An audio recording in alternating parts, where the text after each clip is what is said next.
बिस्मिल्लाहिर्रहमानिर्रहीम अस्सलामुअलैकुम वरहमतुल्लाहि वबरकातुहू। आज का ये वजीफ़ा जो बताने जा रहा हूँ वो तबारकल्लज़ी बियदिहिल मुल्क का वजीफ़ा है और ये बहुत ही मशहूर व मारूफ़ वजीफ़ा है। आज का वीडियो ज़र्रा बराबर भी आप स्किप मत कीजिएगा, इसलिए कि इसमें दुनिया व आखिरत की भलाई का जो मसाइल मैं आप हज़रात को बताने वाला हूँ। अगर जो आपको स्किप करना है तो आपके लिए वेलकम है, आप जा सकते हैं। आपके पास फ्री हैं तभी जा कर के ये वजीफ़ा देखें, इसलिए कि हम मसाइल और वजीफ़ा आपके इस्लाह के लिए लेकर आते हैं और आप हज़रात बिना देखे स्किप करके चले जाते हैं। तो स्किप करने वालों के लिए मोस्ट वेलकम है, वो जा सकते हैं। तो चलिए हम वजीफ़ा को शुरू करते हैं। हज़रत अबू हुरैरा रज़ियल्लाहु अन्हु बयान फरमाते हैं कि नबी करीम सल्लल्लाहु अलैहि वसल्लम ने फरमाया, कुरान में एक ऐसी सूरत है जिसकी 30 आयतें हैं जो बंदे के लिए शफ़ाअत करेगी यहाँ तक कि उसकी मग़फ़िरत हो जाएगी। वो कौन सी सूरा है? वो तबारकल्लज़ी सूरा है। ये तो मग़फ़िरत के बारे में आपने सुन लिया, और ये हदीस जब आप समाअत फरमाएंगे तो सूरत तबारकल्लज़ी आपको बार बार पढ़ने का दिल करेगा और आप वो उस पर अमल पैरा होंगे। फ़ज़ाइल सूरह मुल्क के बारे में बताया गया है। इमाम जाफ़र सादिक रज़ी अल्लाह अन्हु से मनक़ूल है कि जो शख्स सोने से पहले नमाज वाजिब में सूरह मुल्क पढ़े, नमाज वाजिब किसको बोलते हैं? इत्र वाजिब, या वैसे भी अगर जो सूरह मुल्क पढ़े तो वो सुबह होने तक खुदा की अमान में रहेगा, नेज़ क़यामत में भी खुदा की अमान में रहेगा, यहाँ तक कि वो जन्नत में दाखिल होगा। और कुतुबे रावंदी ने इब्ने अब्बास से नकल किया है कि एक शख्स बेखबरी के आलम में किसी कब्र पर खेमा लगा करके बैठ गया और उसने वहाँ बैठ करके सूरह मुल्क पढ़ी।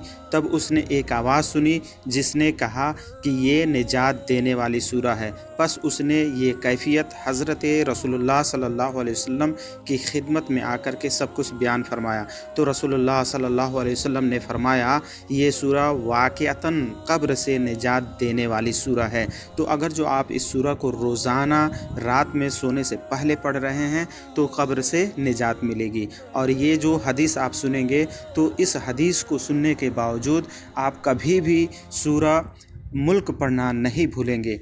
तो हज़रत सैयदना अबू हुरैरा रज़ियल्लाहु अन्हु से रिवायत है कि मालिक बहर व बर, खल्क़े हुस्न अखलाक के पैकर, नबियों के ताजदार महबूब रब्ब अकबर सल्लल्लाहु अलैहि वसल्लम ने फरमाया, बेशक कुरान में 30 आयतों पर मुश्तमिल एक सूरह है जो अपने कारी के लिए शफ़ाअत करती है यहाँ तक कि उसकी मग़फ़िरत हो जाएगी। वो सूरह तबारकल्लज़ी है। हज़रत सैयदना अनस रज़ियल्लाहु अन्हु से रिवायत है कि नबी करीम सल्लल्लाहु अलैहि वसल्लम ने फरमाया, कुरान में एक सूरह है जो अपने पढ़ने वालों के लिए झगड़ा करेगी, यानी इसे जब तक झगड़ा करेगी जब तक वो बंदा पढ़ने वाला जन्नत में दाखिल ना हो जाए। तो आप सूरह मुल्क जब पढ़ रहे हैं तो आपके लिए ये झगड़ा भी करती है। सैयदना अब्दुल्लाह इब्न मसूद रज़ियल्लाहु अन्हु फरमाते हैं कि जब बंदा कब्र में जाएगा तो अज़ाब, जो बंदे पे अज़ाब तो होगी ही, और कब्र का अज़ाब बरहक है। तो उसके कदमों के तरफ से अज़ाब आएगी तो उसके कदम कहेंगे कि मेरे तरफ से कोई रास्ता नहीं है, इसलिए कि ये बंदा रातों में सूरह मुल्क पढ़ा करता था। फिर अज़ाब रुकेगी और उसके सीने और पेट की तरफ से आएगी तो कहेगा कि तुम्हारे लिए मेरे जानिब से भी कोई रास्ता नहीं है, इसलिए ये बंदा सूरह मुल्क पढ़ा करता था।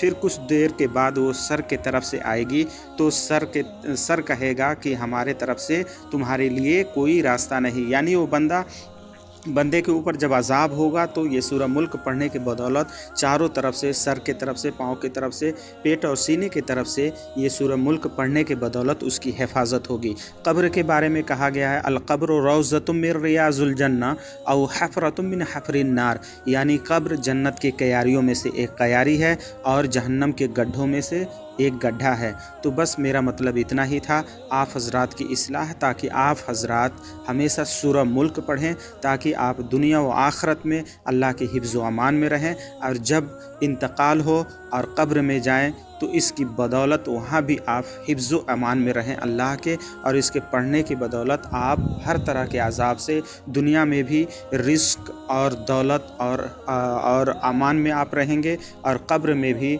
हिफ्ज़ व अमान में अल्लाह के रहेंगे। तो उम्मीद है कि आप हज़रात इस पे अमल करेंगे और ये सुन करके अपने दोस्तों अहबाब में सदक़े जारिया के नीयत से खूब शेयर कीजिए। अब दीजिए इजाज़त। अस्सलामु अलैकुम व रहमतुल्लाह।